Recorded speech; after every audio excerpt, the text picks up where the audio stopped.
How does a little upstart movie studio win 29 Oscars in just 18 years while vacuuming billions at the box office? Well, it helps to build the coolest office space in America, complete with a hidden speakeasy, free cereal, and sword fights, and then use it to attract the best computer animators and storytellers in the world. Brave is the latest feel-good Academy-nominated smash to come out of Pixar, and before director Mark Andrews dons the red carpet tux, he's given ABC's Bob Woodruff a first-hand look at Pixar's freshest hit for our series, Oscar Confidential. Here's what happens when you combine a Disney-style fairy tale with a healthy dose of Pixar movie magic. Brave, the epic tale of a not-so-fair princess named Merida. Brave has already grossed more than $500 million, taken home a Golden Globe, and is in line to win Pixar a 7th Oscar for Best Animated Movie. I am Merida, firstborn descendant of Clan Dunbro. Armed with a bow and arrow, Merida is a fiery red-headed lass whose battle is less with rival Scottish clans and more with her mother, who is unhappy that, unlike other Disney princesses, Merida has no intention of marrying a prince. She's more interested in fighting for her freedom. Brave's director, Mark Andrews, knows a thing or two about freedom. His job description includes shooting bows and arrows.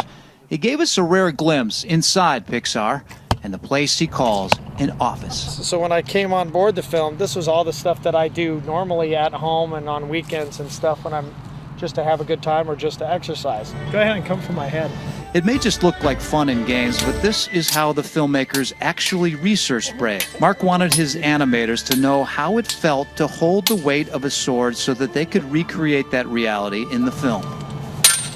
I used the quillin to catch that. I could lock that sword down, do that, and then, use the other parts of my body to fight. So in the video we see of the film, is there something that looks just like that? Is it? Oh yeah, there's that sword catch. Merida! With Fergus, and I catch down, and Merida comes right like that. He's bye-bye, night-night. This type of intense research is nothing new for Pixar, whose 13 movies have won over hearts and wallets for blockbusters like Finding Nemo and a trilogy of Toy Stories. Wow. For Brave, the filmmakers even went to Scotland to get every detail right.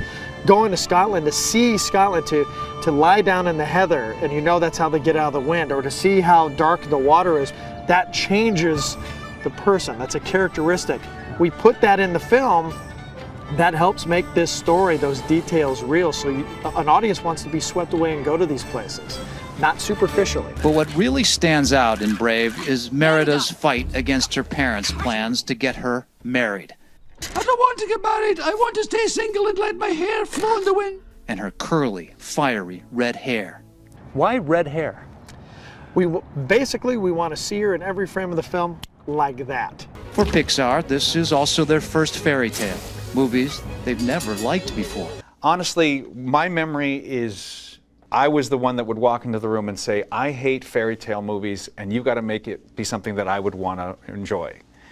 And so I was sort of throwing the gauntlet down as the test case for, can you make people that wouldn't normally want to go to a movie that has castles and princesses in it want to go see it? In 2006, Pixar was bought by ABC's parent company, Disney.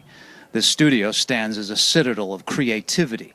Steve Jobs designed this atrium to get people out of their offices and mingle, to cultivate ideas.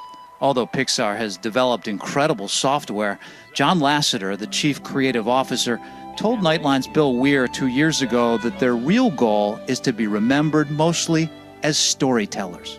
We never wanted the technology to be the thing that people were interested in. It's a story, and it's the characters. In Brave, that old adage may be truer than ever. It's the first Pixar film with a female protagonist. She is a dynamic character. She's always in motion. She's kinetic. And that keys into her teenageness, That's a time of growth and adventure and action, and she's in this transition. Merida has her flaws. We wanted to represent that because you certainly don't just want a movie about a bratty teenager, nor do you want something about a domineering mother. They've got to each give. And that was really hard to fine-tune.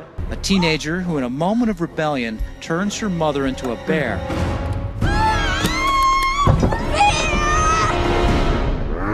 and spends the rest of the film trying to save her. Why did you come up with this idea that the mother would be a bear? Does that show her stronger? Yeah, I mean, first of all, there's the protection element. There's no one more powerful than a mother bear protecting her young. So there's that protectiveness. As they have so many times before, Pixar has pushed creative boundaries as far as they can. And this is where the fantasy begins with a bunch of grown-up kids. For Nightline, I'm Bob Woodruff in Emeryville, California. And you can see how Brave fares on Academy Award night right here on ABC, February 24th. The big show airs. Thanks to Bob.